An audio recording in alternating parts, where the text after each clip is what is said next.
Saja kami ajak Anda bergabung ke Pak Aib Syaifuddin maksud saya, merupakan Ketua Umum dari Gakoptindo. Pak Aib, selamat pagi, apa kabar? Selamat pagi, Assalamualaikum warahmatullahi wabarakatuh. Alhamdulillah. Ya, Waalaikumsalam. Pak Aib, mungkin bisa dijelaskan kepada kami sebetulnya seberapa besar pengaruh langkanya kedelai impor ini terhadap pasokan beberapa komoditi yang berasal dari bahan baku kedelai seperti tahu dan tempe di Indonesia, Pak? Jadi untuk diketahui, bahan baku tempe dan tahu itu hanya satu, yaitu kedelai.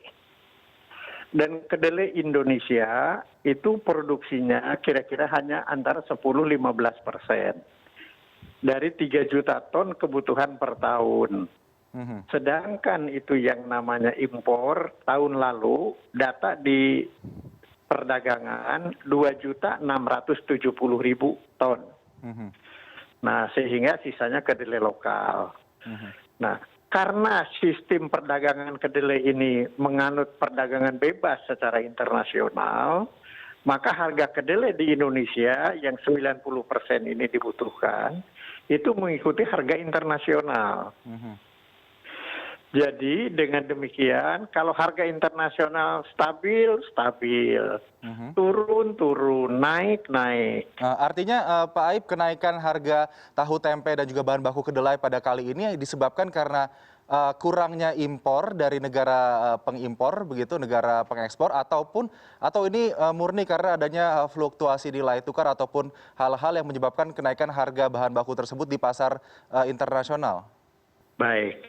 Jadi kenaikan harga kedelai itulah yang menyebabkan kita mogok produksi.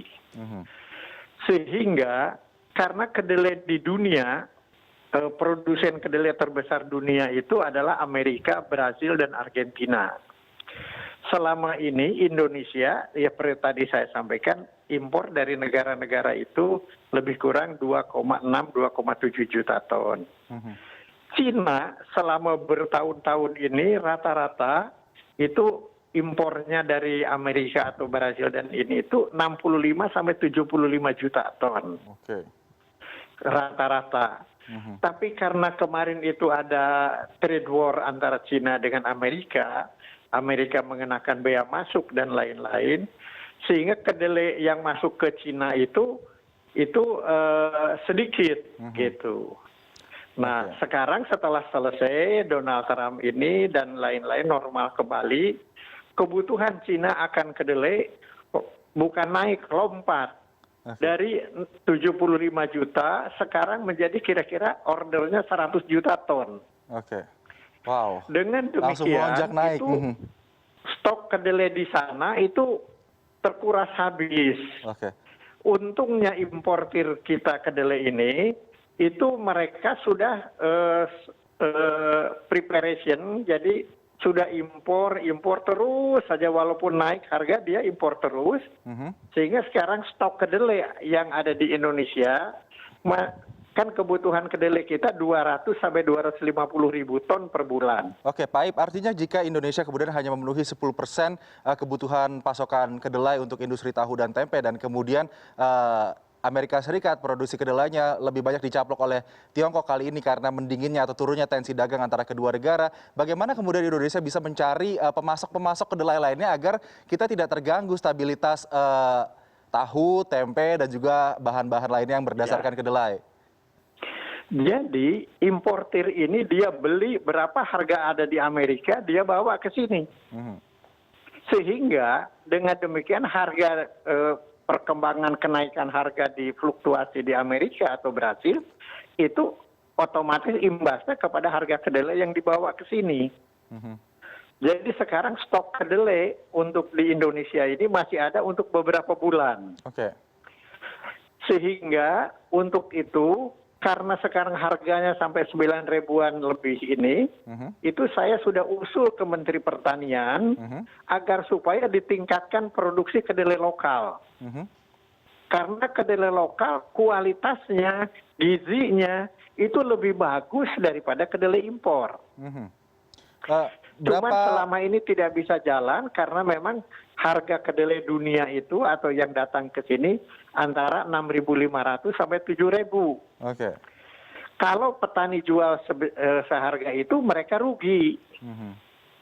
Gitu. Jadi harga Sehing- kedelai impor yang lebih murah kemudian lebih dipilih oleh para industri pangan Tempe berbahan tahu. dasar kedelai. Pak Aib, Betul, mungkin betul. terakhir, ini kemudian bagaimana untuk langkah yang akan diambil dalam jangka dekat begitu, mengingat tadi ini sudah kurang stoknya di dalam negeri untuk produksi kedelai.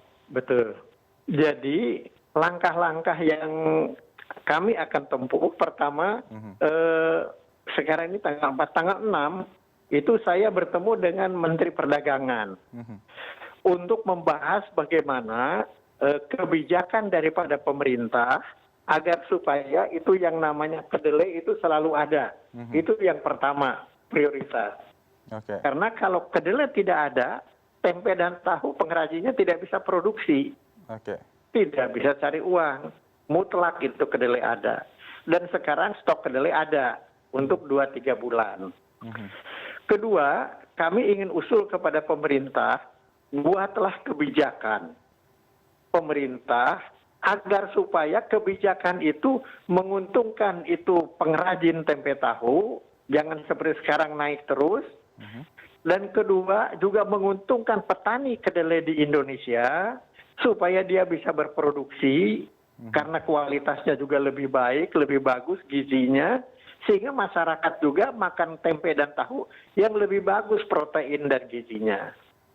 Dan yang ketiganya, agar supaya ada semacam pengaturan yang menguntungkan semua pihak. Jadi untung petani, untung pengrajin, untung pemerintah, untuk terutama masyarakat konsumen pencinta tempe dan tahu yang jumlahnya ratusan juta. Oke, ini PR berarti ya Pak Aib, pemerintah untuk kemudian memodernisasikan teknologi pangan di Indonesia agar kualitas kedelai yang kita miliki ini sesuai dengan kebutuhan di dalam negeri. Pak Aib Syarifuddin, Ketua Umum Betul sekali. Gakoptindo, terima kasih sudah bergabung bersama kami pada pagi hari ini Pak. Selamat pagi, Amin. Assalamualaikum. Selamat pagi, Waalaikumsalam warahmatullahi wabarakatuh. Semoga sehat, barokah semua. Ya, amin. Assalamualaikum.